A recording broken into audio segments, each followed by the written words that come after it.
우리 앞뒤에 계신 분들, 우리 좌우에 계신 분들 바라보시면서요, 우리는 행복한 사람입니다 하면서 인사하겠습니다.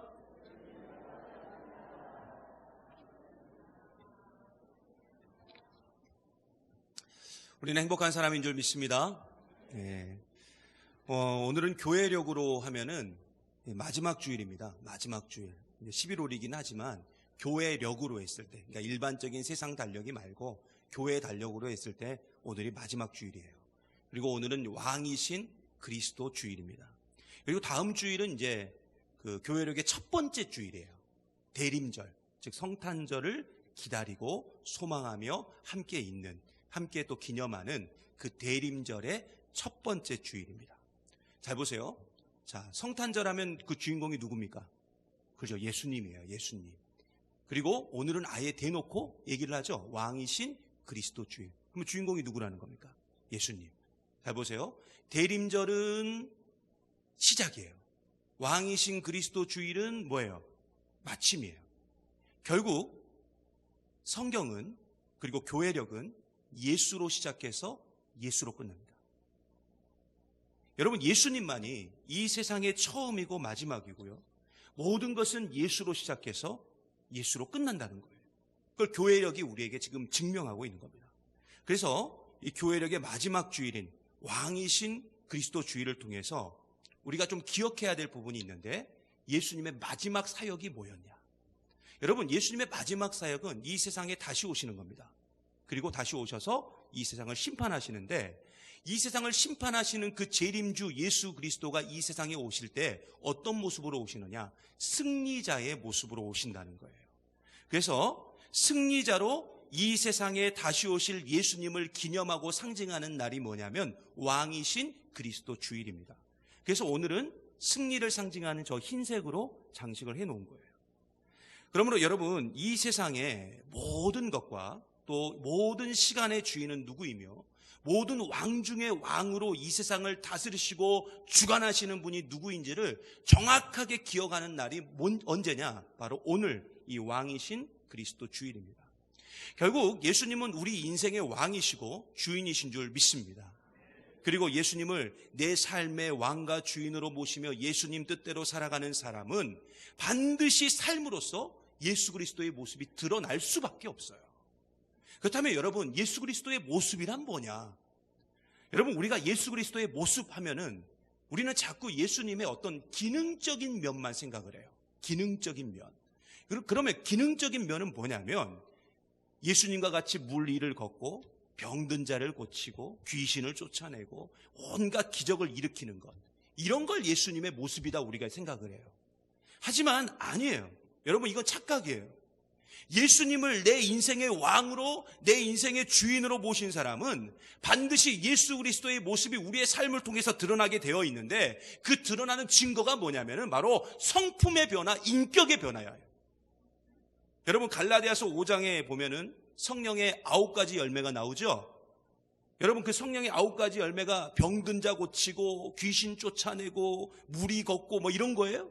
성령이 너희에게 임하면 너희가 병든 자를 고치고 귀신을 쫓아내고 막 무리를 걷게 될 것이다. 그러면 우리는 다 그렇게 살아야 되잖아요. 근데 그렇지 않잖아요. 여러분, 갈라디아서 5장에서 사도 바울이 말하고 있는 성령의 9가지 열매, 성령님께서 우리 가운데 임하시면, 우리가 예수님의 모습대로 살아가게 되면 우리의 삶 가운데 나타나는 변화가 있다는 거예요. 그 변화는 뭐냐? 사랑과 희락과 화평과 오래 참음과 자비와 양선과 충성과 온유와 절제라는 거예요. 결국 이게 뭡니까? 성품의 변화, 인격의 변화예요. 예수 그리스도의 모습으로 변화된다는 것은 능력받아서 막 귀신 쫓아내고 이런 게 아니라 성품의 변화, 인격의 변화예요. 그러므로 우리가 교회를 다니고 예수를 믿는다고 하면서, 그것도 직분을 갖고 있고 모태신앙이고 내가 교회를 위해서 엄청난 사역을 하고 엄청난 헌금을 했다 할지라도 여전히 고집부리며 살고 있고, 여전히 다투기 좋아하고, 여전히 관계를 불편하게 만들고, 여전히 네 편 내 편 가르면서 편 가르기나 하고 있고, 여전히 거짓말하고 있고 비난하고 있고 비판하고 그렇게 살아가고 있다면 그것은 내 인생의 주인이, 내 인생의 왕이 예수 그리스도가 아니라는 거예요. 예수 그리스도가 왕이시고 예수 그리스도가 주인인 사람은 그렇게 살지 않아요. 여러분, 예수님을 믿고도 인격이 변화되지 않고 성품이 변화되지 않고 내 입술의 말이 변화되지 않는다. 정말 죄송한 말씀이지만 그 사람은 지금까지 제대로 예수를 믿은 게 아니에요. 제대로 교회 다닌 거 아니라고요. 여러분, 다시 한번 말씀드리지만 오늘은 왕이신 그리스도 주일입니다. 예수님은 이 세상의 왕으로 오신 줄 믿습니다. 그것도 왕 중에 왕으로 오셨어요. 그냥 왕이 아니에요. 일반 왕이 아니라고요.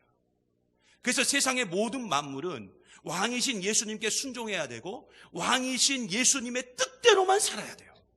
내 생각, 내 의지, 내 계획 다 내려놓고 오직 예수님의 뜻대로 살 때 우리는 온전함을 이룰 수 있고 완전함을 이룰 수 있고 우리의 삶의 모든 현장 가운데 하나님의 나라를 만들어낼 수 있는 줄 믿습니다. 우리는 지난 1년 동안 고린도전서 말씀을 통해서 이 고린도 교회에 대해서 함께 봤잖아요. 그리고 끝마쳤어요. 여러분, 고린도 교회가 엄청난 하나님의 은혜를 받았죠. 정말 능력을 받았어요. 그들은 귀신을 쫓아낼 수 있는 능력도 있었어요. 병을 고칠 수 있는 능력도 있었어요. 심지어 어떻게 보면 성경에 나오지는 않았지만 아마 무리를 걷는 사람도 있었을 수도 있어요. 왜요? 너무나 많은 은혜를 받았으니까. 그런데 그들의 삶의 결과가 뭐였냐고요? 맨날 다투고 맨날 싸우고 맨날 시기하고 맨날 분쟁하며 살았어요. 그럼 왜 그렇게 살았냐? 고린도 교회가 그 엄청난 은혜를 받았으면서도 왜 그렇게 살았느냐? 바로 성도들 자신들이 교회의 머리가 되고 교회의 주인이 되려고 했기 때문에 그래요. 여러분, 교회의 머리와 주인은 오직 예수 그리스도 한 분밖에 없는 줄 믿습니다. 우리가 이것만 잊지 않으면 절대 결코 실패하지 않아요. 근데 자꾸만 우리가 이 사실에 대해서 잊어버리고 망각하고 그렇게 사니까 천국과 같은 교회가 지옥이 되고 지옥이 돼버린 교회에 누가 오겠냐고요. 여러분, 지금 한국 사회를 많은 청년들이 뭐라고 부르냐? 헬조선, 헬조선 이렇게 불러요. 이 헬조선에는 두 가지 의미가 있습니다. 첫 번째로 말 그대로 지옥이에요. 그냥 이 나라가 지옥이라는 거예요. 청년들 입장에서 지옥. 그리고 두 번째는 뭐예요? 조선. 지금이 조선시대입니까? 아니잖아요. 그럼 왜 헬 대한민국 이러면 되는데 왜 헬 조선이라고 했느냐? 시대착오적이라는 거예요. 이 시대 자체가, 이 지금 우리나라 자체가. 그래서 헬조선, 해조선 불러요. 그러니까 이 땅에 못 있겠다는 거예요. 이민 가야겠다는 거예요. 벗어나야겠다는 거예요. 도망쳐야겠다는 거예요. 근데 지금 교회가 예수 그리스도가 왕이시고 예수 그리스도가 주인이신데 그 왕 되시고 주인 되신 예수님을 끌어내버리고 성도들 각자가 내가 주인 되겠다고 싸우니까 결국 교회가 지옥이 돼버렸어요.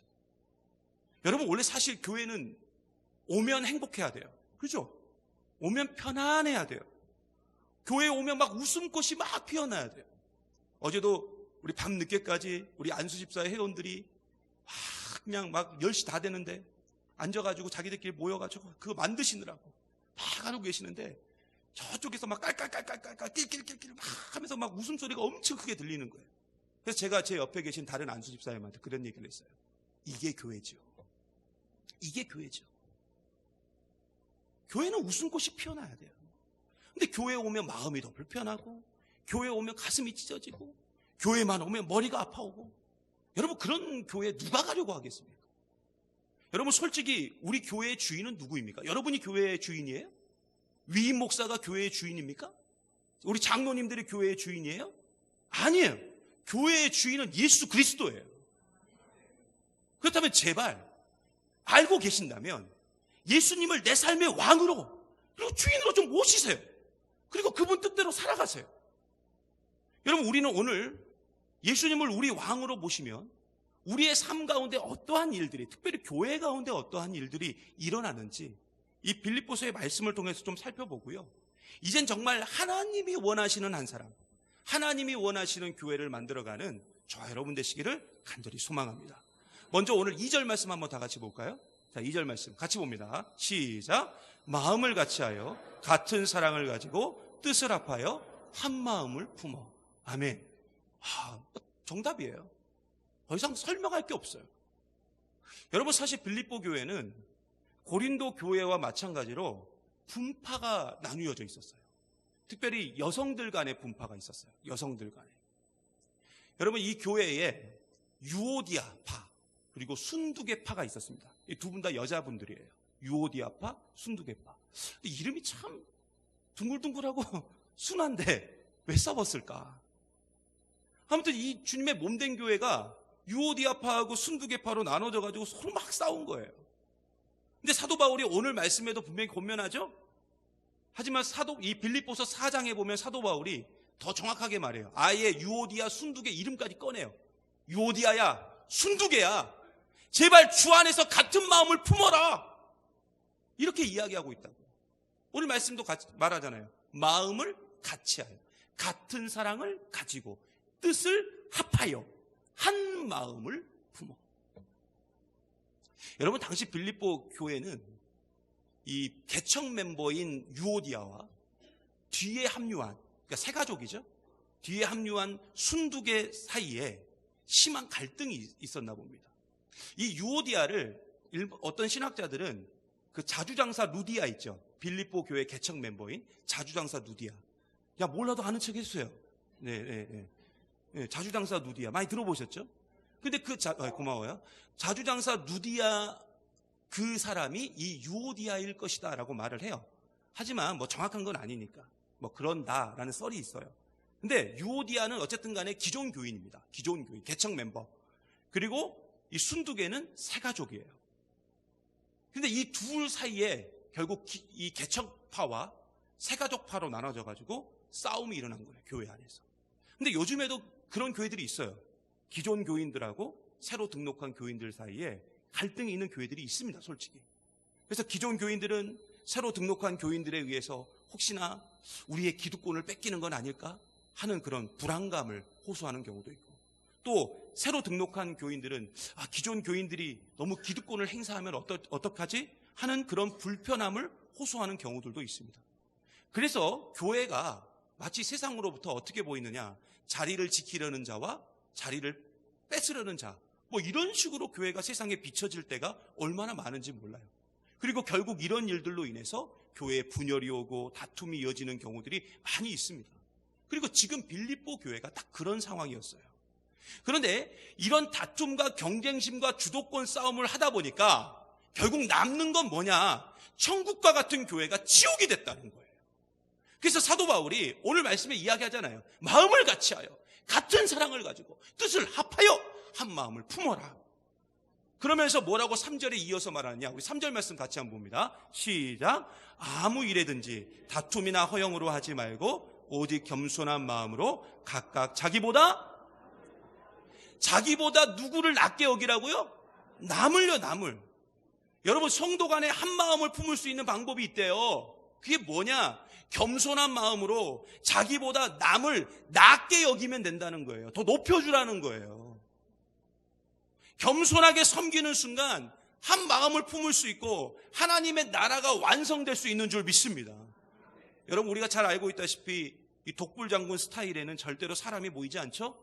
하지만 겸손한 사람 근처에는 사람이 모여요. 왜 그럴까요? 겸손하신 분은 자기를 낮춰요. 자기를 낮춘다고요. 자기를 희생해요. 그리고 남을 위해서 조용히 그 사람들을 섬깁니다.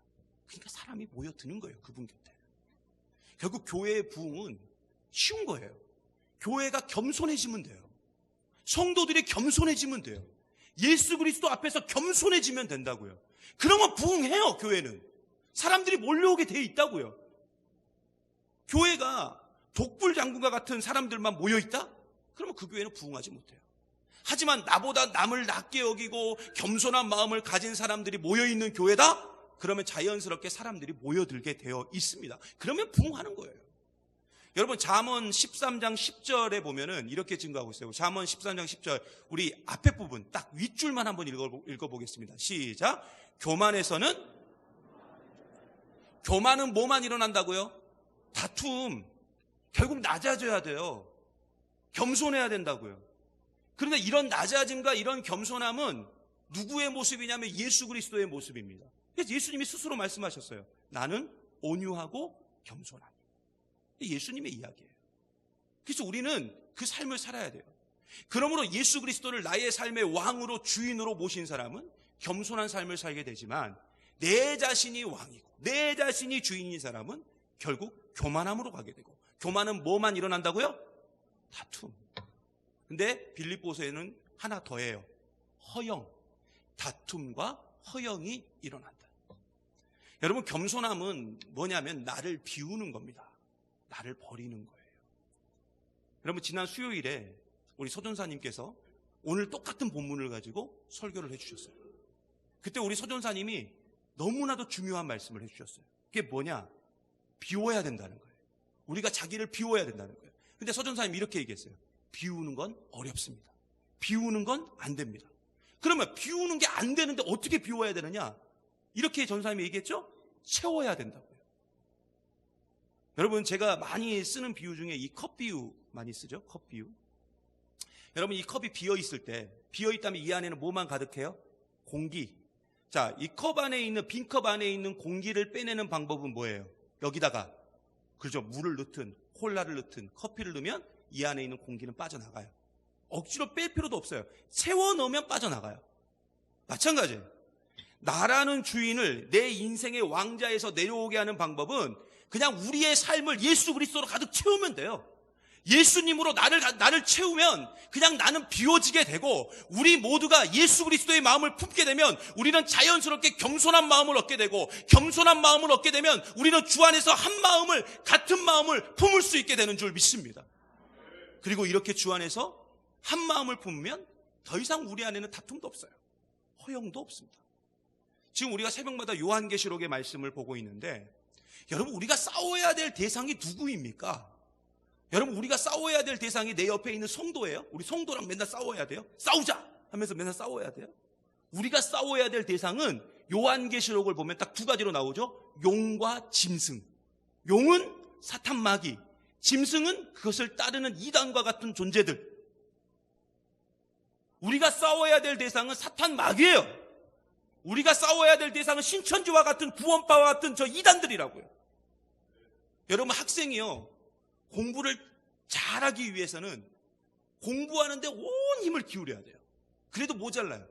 근데 이 학생이 하루 종일 축구하고, 하루 종일 농구하고, 하루 종일 게임하고, 그러면서 이제 밤 한 10시쯤 되어가지고, 이제 공부 좀 해볼까? 하면은 뭐만 와요? 잠만 와요. 왜? 힘을 다 엄한 데 쏟아버려서. 잠만 오는 거예요. 그래서 공부를 못해요. 목사도 마찬가지예요. 목사는 목회하는데 온 힘을 기울여야 되는데, 목사가 다른 것에 힘을 기울이면 힘이 빠져서 목회를 못해요. 그러므로 우리도 우리끼리 싸우고 우리끼리 다투는 문제로 인해서 힘이 다 빠져버린다. 그러면 막상 사탄 마귀의 공격 앞에서 잡아먹히는 거예요. 이단의 공격 앞에서 잡아먹히는 거예요. 근데 우리가 반드시 기억해야 될 사실이 있는데, 하나님은 우리를 겸손하게 하시기 위해서 좀 특이한 방법을 쓰시더라. 이게 성경에 나와 있어요. 그게 뭐냐면 고난입니다. 따라해보세요. 고난. 우리를 겸손하게 만드시기 위해서 하나님이 고난을 주셔요. 그래서 여러분, 고난은 유익한 거예요. 왜 나는 맨날 고난만 받냐? 복 받으신 거예요. 역시 아멘이 안 나올 줄 알았어요. 여러분, 고난을 통해서 우리가 겸손해질 수 있어요. 고난을 통해서 예수의 마음을 알 수가 있어요. 고난을 통해서 우리가 성장할 수 있어요. 그래서 여러분, 시편 119편 71절, 너무 유명한 구절이죠. 우리 함께 봅니다. 시작. 고난 당한 것이 내게 유익이라. 이로 말미암아 내가 주의 율례들을 배우게 되었나이다. 아멘. 성경이 증거하잖아요. 우리는 우리에게 주어진 인생을 살아가면서 극심한 고난으로 인하여 넘어질 때가 있습니다. 그리고 우리는 그 고난을 뭐라고 부르냐? 광야라고 부릅니다. 광야. 하지만 그 광야의 길은 우리를 더욱 성숙하게 만들어줘요. 성숙한 하나님의 백성으로 만들어준다. 물론 광야는 좋지 않죠. 누가 광야를 좋아하겠습니까? 하지만 광야에서 우리가 더욱 하나님을 의지하게 되어 있고, 광야에서 우리는 더욱 하나님께 부르짖을 수 있고, 광야에서 우리는 더욱 하나님을 가까이 경험할 수 있는 줄 믿습니다. 그리고 이 모든 과정들을 통해서 우리가 더욱 겸손해지고 더욱 낮아짐을 경험할 수 있다는 거예요. 그러므로 여러분, 고난과 고통은 우리를 더 단단하게 만들어주고 하나님을 향해서 올바르고 곱게 뻗어갈 수 있는 그 힘을 만들어준다고요. 그래서 고난이 유익이에요. 여러분이 아멘을 안 하시더라도 고난은 유익이에요. 아유, 감사합니다.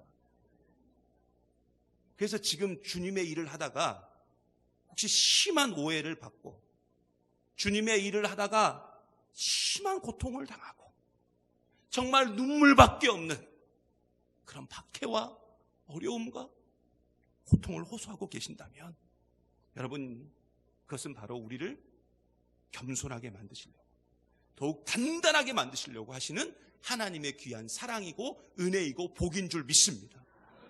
우리 교회 뒷산 등산로가 막혀져가지고 대나무 때문에, 그래서 등산로를 다시 좀 만들려고 대나무를 이렇게 베는 작업을 했죠. 근데 그 대나무를 베면서 제가 느낀 게 있어요.